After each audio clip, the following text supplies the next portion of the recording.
The silence in space was complete. Where 200 Imperial warships had once filled the orbit around Earth, only twisted metal and debris remained.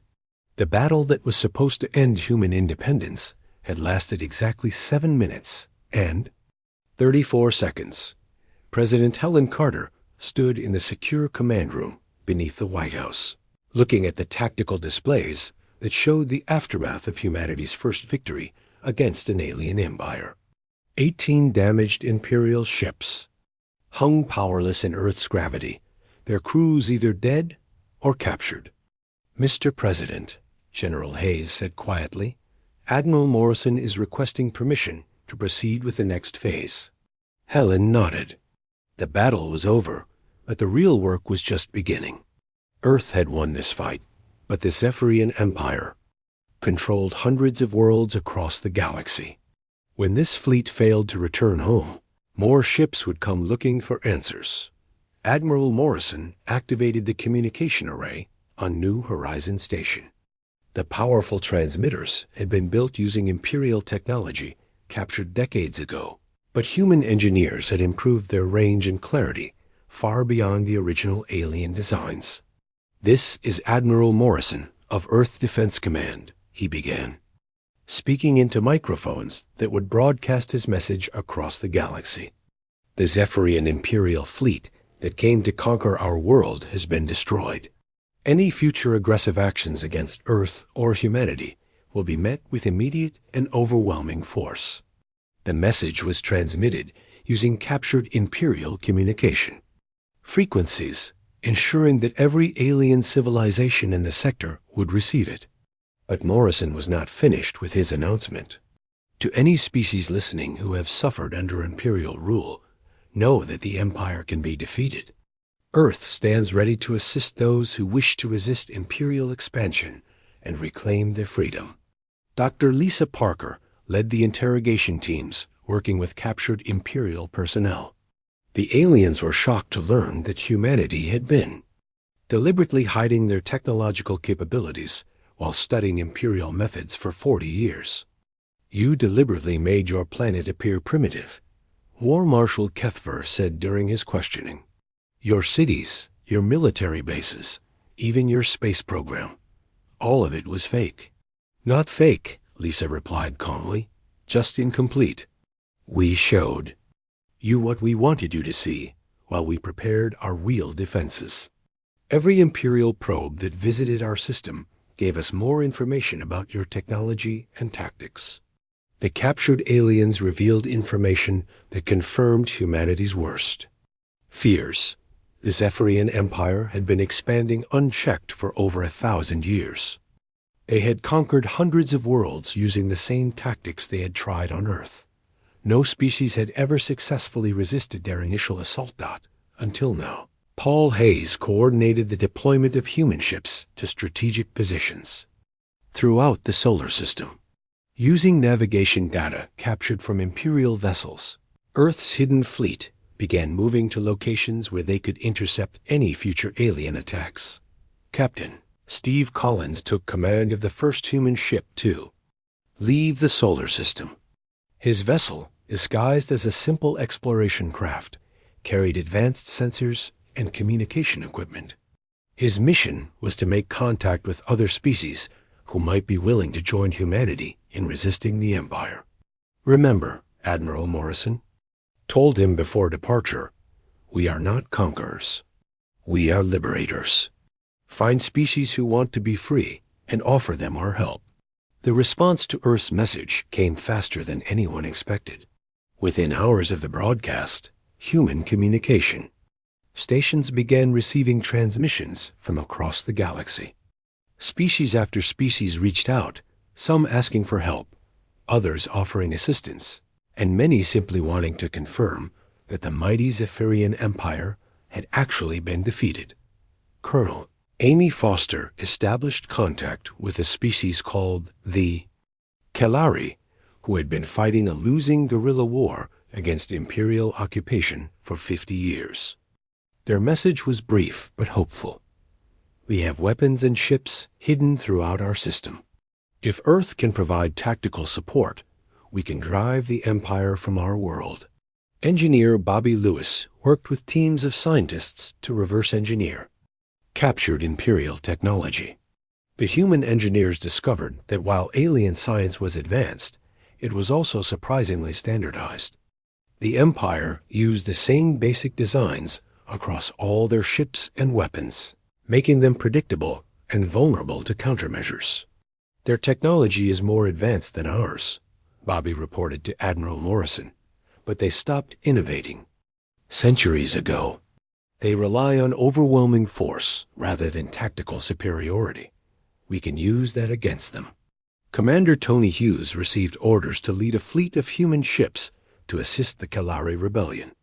His vessels would travel using captured Imperial navigation charts, allowing them to move through space lanes that the Empire considered secure. "We are not just defending Earth anymore," Tony told his crew as they prepared for departure. "We are going to help every species that wants to be free from Imperial rule." The war was expanding, but so was the alliance against the Empire. Communications from across the galaxy revealed that dozens of species had been secretly preparing for rebellion, waiting for someone to prove that the Empire could be defeated. Captain Ron Blake coordinated the construction of new defense installations throughout the solar system. Earth would need stronger defenses as word of their victory spread, and the Empire sent larger fleets to investigate. Meanwhile, Commander Maria Santos monitored deep space sensors for signs of Imperial reinforcements. Long-range telescopes detected movement in distant star systems as the Empire began mobilizing forces to respond to the loss of their fleet. "They are coming," she reported to Earth Command. "Multiple fleets are moving toward our sector.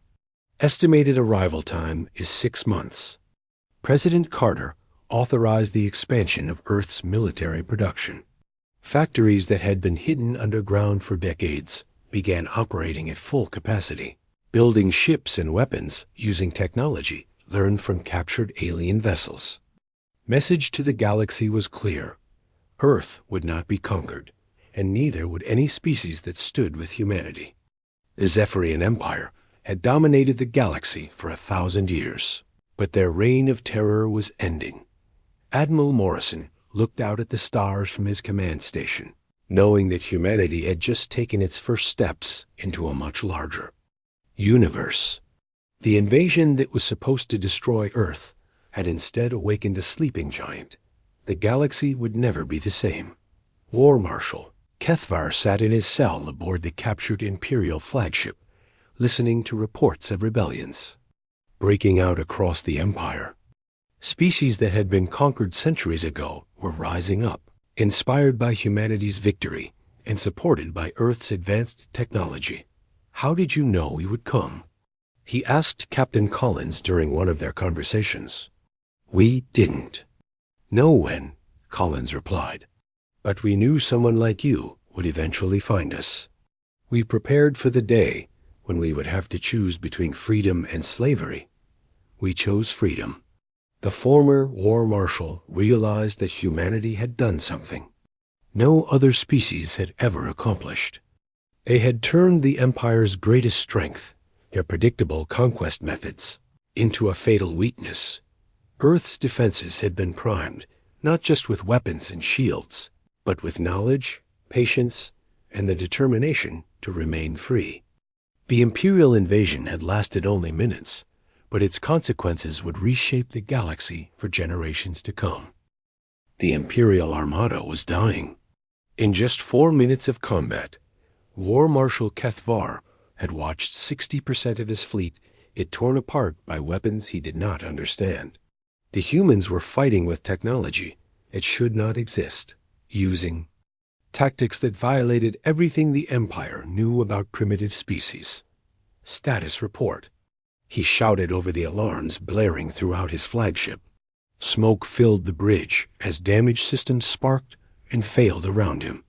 "We have lost 120 ships, War Marshal," his tactical officer reported with panic in his voice. "Engine room reports critical damage. Life support is failing on decks 4 through 7. Cuthbert stared at the tactical display in disbelief. The red dots representing his ships were disappearing faster than he could count them. Meanwhile, the human forces seemed to be growing stronger with each passing minute. Admiral Morrison coordinated the assault from New Horizons Station. His screens showed the precise location of every Imperial ship, tracked by sensors that had been monitoring their approach for days. The human defense network was working exactly as designed. Target priority Alpha 7 is moving toward escape vector, reported Lieutenant Carol Wright from her targeting station. Shall I intercept? Negative. Morrison replied calmly. Let them think they can run. We want them bunched together when Colonel Green activates the Mars platforms. The surviving Imperial ships were indeed trying to escape. Commander Zethlock had taken command of the retreat after his flagship was destroyed. His remaining vessels attempted to break orbit and flee toward deep space, but they found their path blocked by more human ships. Captain Tony Hughes led his fighter squadron in a coordinated attack on the fleeing aliens. His ships moved like deadly dancers through space, using gravitational assists to accelerate beyond what should be physically possible. The human fighters struck with pinpoint accuracy, targeting engine systems and navigation arrays. How are they moving so fast?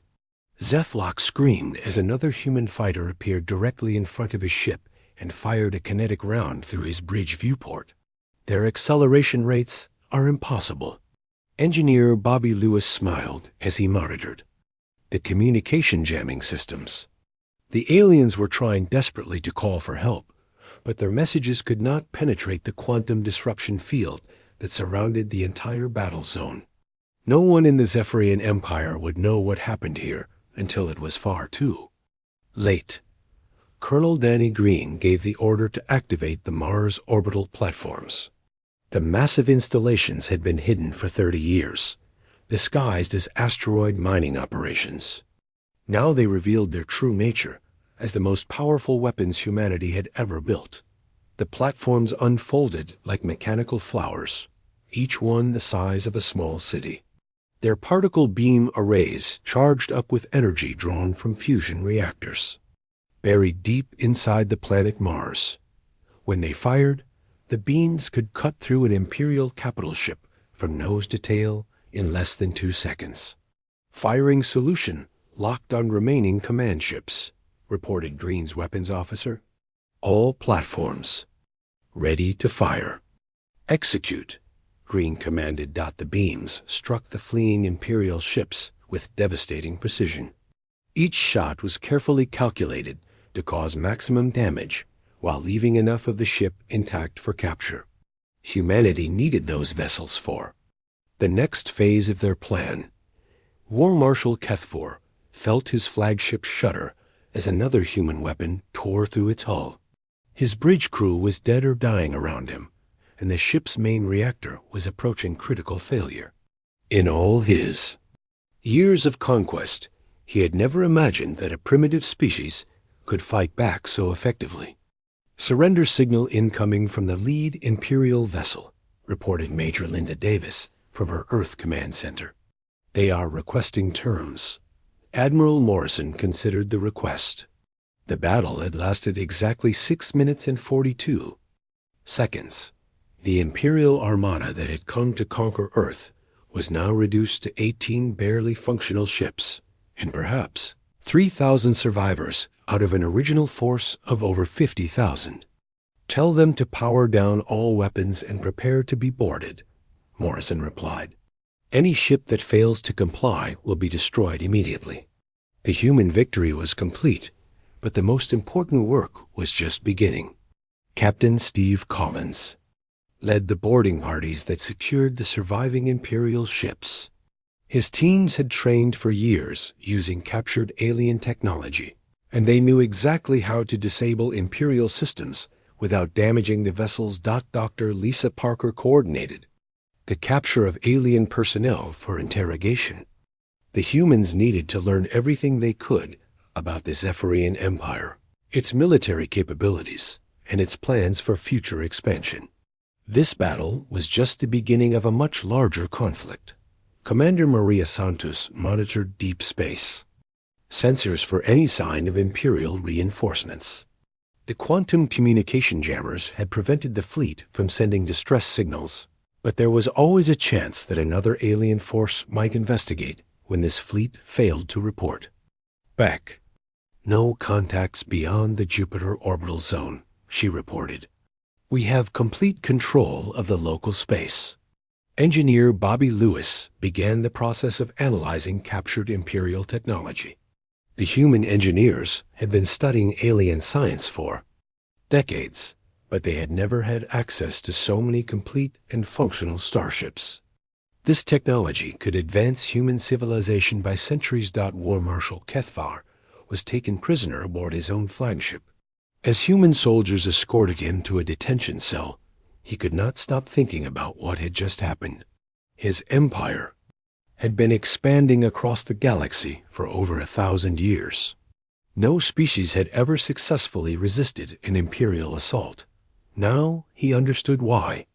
The Zephyrian Empire had been successful because they had never encountered a species like humanity. Other races fought with the technology they possessed when the Empire arrived. Humans had spent decades preparing, studying, and building weapons specifically designed to counter Imperial advantages. "How long have you been planning this?" he asked Captain Collins as they walked through the captured ship. "Since the day we found your first probe," Collins replied. 40 years of preparation, War Marshal. We have been waiting for you." The battle was over. Earth had won. But both sides knew this was only the first engagement in a war that would reshape the entire galaxy. War Marshal Kethvar gave the order to begin the attack. His flagship's main weapons charged up with a deep humming sound that vibrated through the ship's hull. On the tactical display, a bright red target appeared over what Imperial intelligence had identified as Earth's primary military command center. "Fire," Kethvar commanded. A massive beam of plasma energy shot down from the Imperial flagship toward Earth's surface. The beam struck the target with tremendous force, creating a brilliant explosion that could be seen from orbit. Secondary explosions followed as what appeared to be weapons storage areas erupted in flames. "Direct hit, War Marshal," reported the weapons officer. "The human military headquarters has been completely destroyed." The alien officers on the bridge smiled with satisfaction. The attack was proceeding exactly as planned. Within minutes, they would eliminate all major human military targets and then demand surrender. Captain Steve Collins watched the explosion from his hidden command center buried 3 miles underground in Colorado. The aliens had just destroyed a fake military base that had been built specifically to fool them. The elaborate decoy facility had cost millions of dollars to construct, but it had served its purpose perfectly. "Phase 1 complete," Steve reported to Admiral Morrison on New Horizons Station. They took the bait. The Imperial fleet moved into closer orbital positions, preparing to bombard the next set of targets. War Marshal Kethvar was pleased with how quickly the conquest was progressing. The humans had not even attempted to fight back or respond to the attack. "Begin bombardment of their major population centers," he ordered. "Target their largest cities first." But as the Imperial ships moved into their attack positions, something unexpected happened. The space around them began to feel different. Navigation officers on several ships reported strange readings on their gravitational sensors. "War Marshal, we are detecting unusual gravitational fluctuations," reported the fleet's chief science officer. "The readings do not match any known natural phenomena." Before Kethvar could respond, the gravitational anomalies suddenly intensified. The Imperial ships found themselves caught in artificial gravity wells that pulled them in different directions. Their carefully maintained formation began to break apart as ships struggled to maintain their positions. Dr. Lisa Parker smiled as she watched her gravitational manipulation network activate. For 15 years, Her team had been building gravity generators throughout the solar system. The devices used principles learned from captured alien technology, but human engineers had improved the design significantly. Admiral Morrison, the gravitational trap is working perfectly, she reported. The Imperial fleet is completely disrupted. On the bridge of his flagship, War Marshal Kethver struggled to understand what was happening. His ship's engines were running at full power, but they could not break free from the artificial gravity fields that held them. How is this possible? He demanded. These humans should not possess gravitational manipulation technology. The answer came in the form of human fighter ships that suddenly appeared from every direction. Captain Tony Hughes led the first wave, launching from a hidden base inside an asteroid near Mars. His ships accelerated at incredible speeds, using fusion drives that had been reverse-engineered from alien technology decades ago. What are those ships? Vexthal shouted as dozens of human fighters streaked toward the Imperial fleet. Our intelligence reports said they only had primitive chemical rockets. The human fighters moved faster than anything the aliens had ever seen. They used gravitational slingshot techniques that allowed them to change direction instantly and accelerate to incredible velocities. The Imperial targeting systems could not keep up with their rapid movements. Commander Maria Santos activated the Luna base weapon systems from her control center on the moon's hidden side. The mass drivers that had been disguised as mining equipment for 30 years revealed their true purpose. Massive railguns began launching projectiles at nearly the speed of light toward the trapped. Imperial ships thought the kinetic penetrators struck the alien vessels before their sensors could even detect. The launch. The Imperial energy shields, designed to deflect plasma beams and particle weapons, were completely useless against solid projectiles traveling at relativistic speeds. Shield failure on Deck 7. Came a panicked report from somewhere on Kethvar's flagship. Hull breach in the engine compartment. The War Marshal could not believe what he was seeing. The primitive humans were using weapons that his advanced civilization had never encountered. Worse, these weapons were incredibly effective against Imperial ship designs. Colonel Danny Green watched from his hidden command post on Mars as the orbital platforms revealed themselves. For 25 years, these installations had been disguised as simple mining operations. Now they unfolded like deadly flowers, revealing particle beam arrays that could cut through the strongest alien armor. The beams fired in perfect coordination, each one targeting a specific weak point in the Imperial ship designs. The aliens discovered that humanity had been studying their technology for decades and knew exactly where to hit them for maximum damage. Impossible. Kethver screamed as another human weapon tore through his ship's hull. These readings show they are using our own technology against us. Engineer Bobby Lewis activated the communication jamming system from his station beneath. The Australian desert. The quantum disruptors began broadcasting on all Imperial military frequencies, preventing the alien ships from coordinating their defense or calling for reinforcements. Within 2 minutes of engaging human forces, the Imperial fleet had lost 30 ships.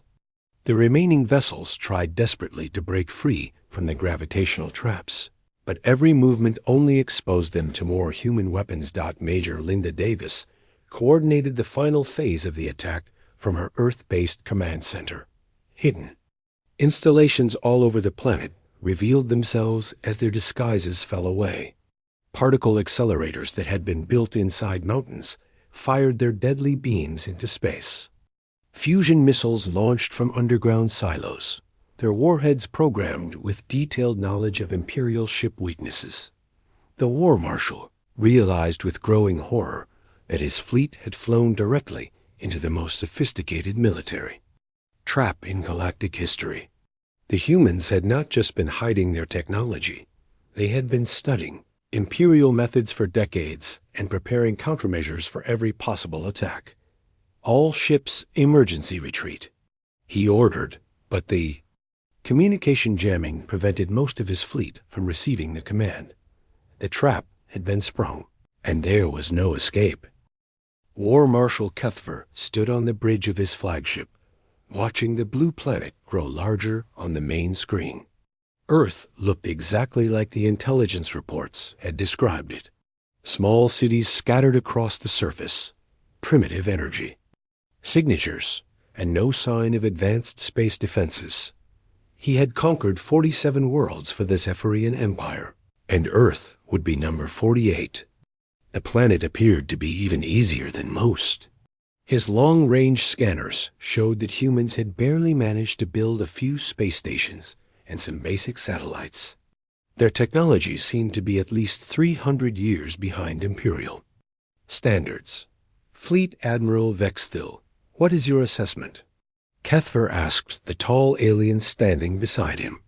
Vexthil had been studying human civilization for months, preparing for this invasion. The humans are even more primitive than we. Expected, War Marshal, Vexthil replied, looking at the tactical displays. Their largest cities have no energy shields. Their military bases use chemical rockets instead of plasma drives. I estimate we can complete the conquest in less than 6 hours. Cuthver nodded with satisfaction. The Zephyrian Empire had perfected the art of quick conquest over many centuries. They would arrive in orbit, destroy the most important military targets, eliminate the government centers, and then demand surrender. Most species gave up after seeing their defenses destroyed in the first few minutes. On the ship's tactical screen, red dots marked the locations of human military installations. The largest concentration appeared to be in a place called North America, with smaller bases scattered around the planet. None of them showed the energy readings that would indicate advanced shielding or weapon systems.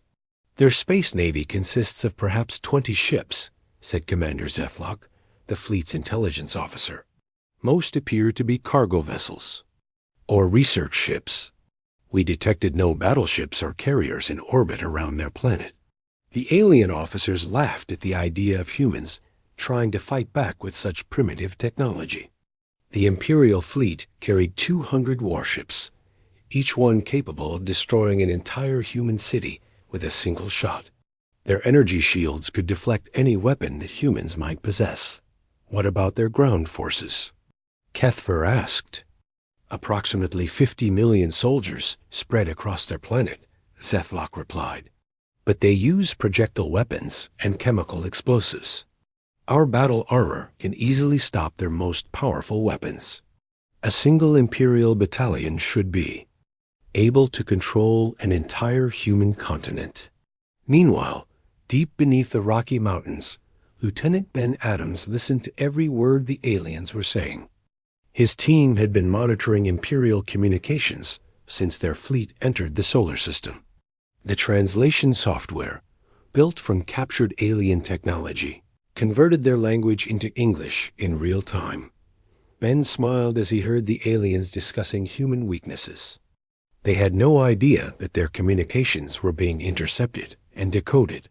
The Imperial fleet was using standard military frequencies that human intelligence had been studying for decades. Colonel Murphy, you need to hear this, Ben called. To his commanding officer, Colonel Kate Murphy walked over to his station and put on a headset to listen to the alien conversations. They think we only have 20 ships in space, Ben said quietly. They have no idea about our hidden fleet. Kate nodded. The aliens were seeing exactly what humanity wanted them to see. For 30 years, human engineers had been building fake cities and false military bases on Earth's surface. The real cities were underground, and the real military bases were hidden inside asteroids or disguised as civilian installations.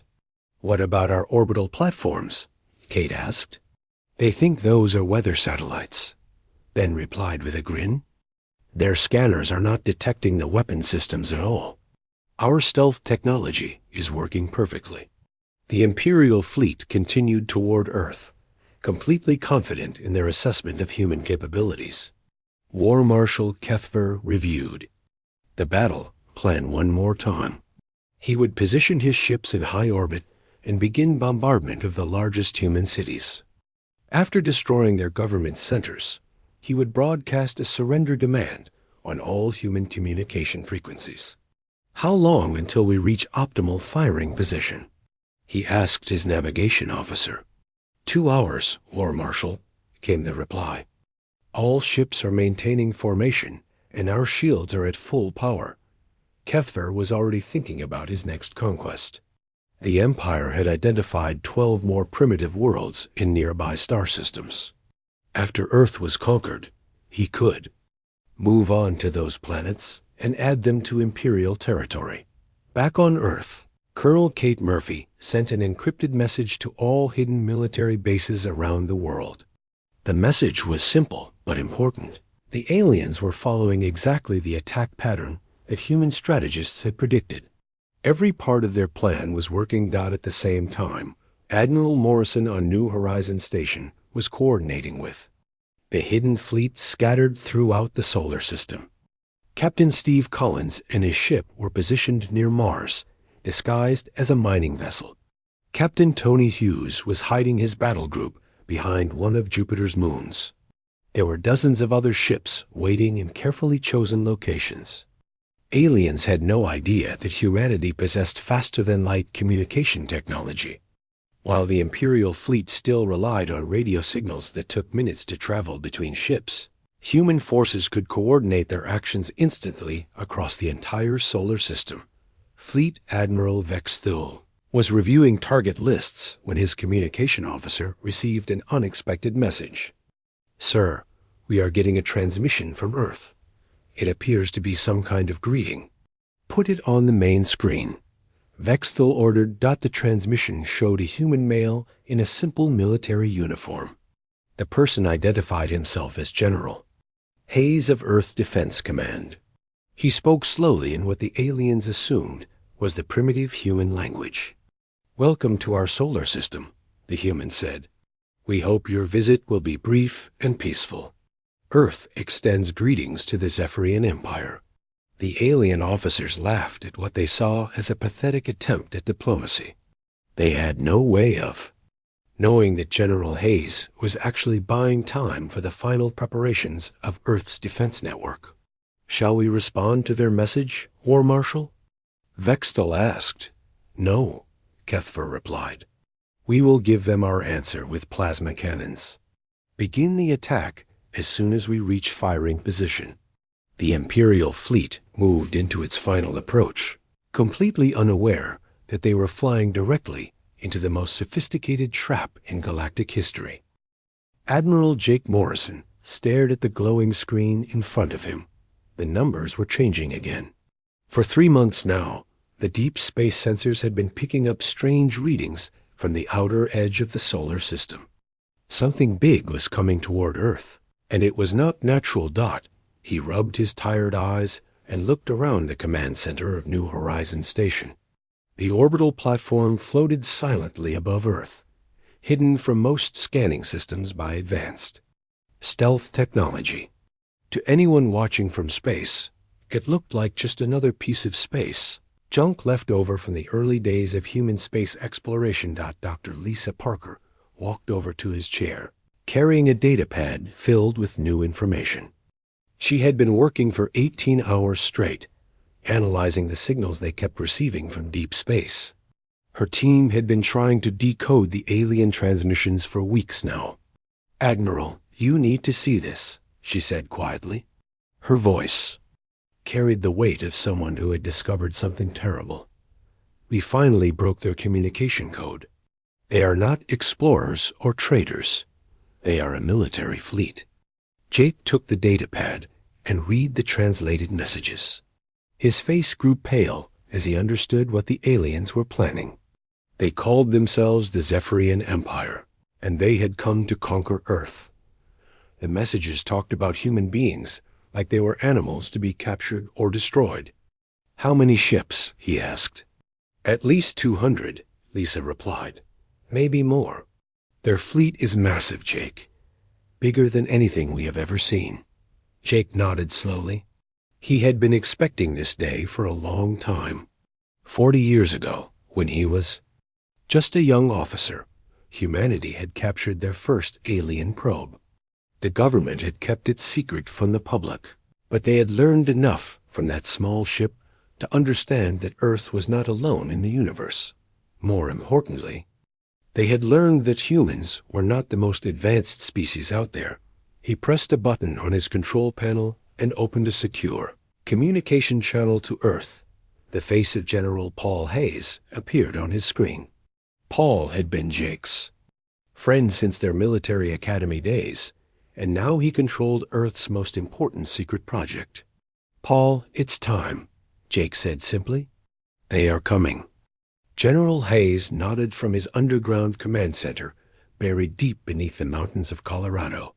For 30 years, he had been preparing for this moment. Around him, hundreds of technicians worked at computer stations monitoring systems that most people on Earth did not even know existed. "How long do we have?" Paul asked. "Maybe 2 days," Jake replied. "Their fleet should reach the outer planets soon. Once they get past Jupiter, they will be able to scan Earth directly." Paul turned to Colonel Amy Foster, who was standing nearby.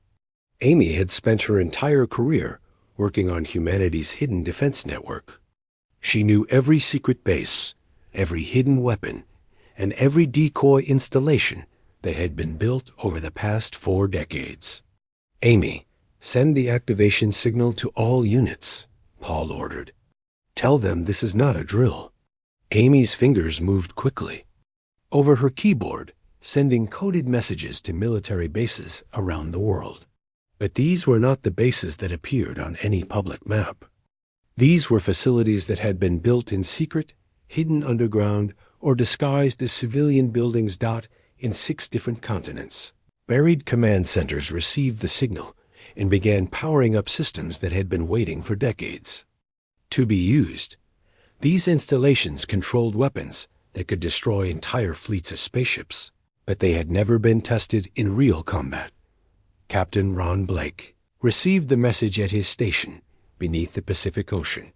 For 15 years, he had been maintaining the massive fusion reactors that powered Earth's orbital defense grid.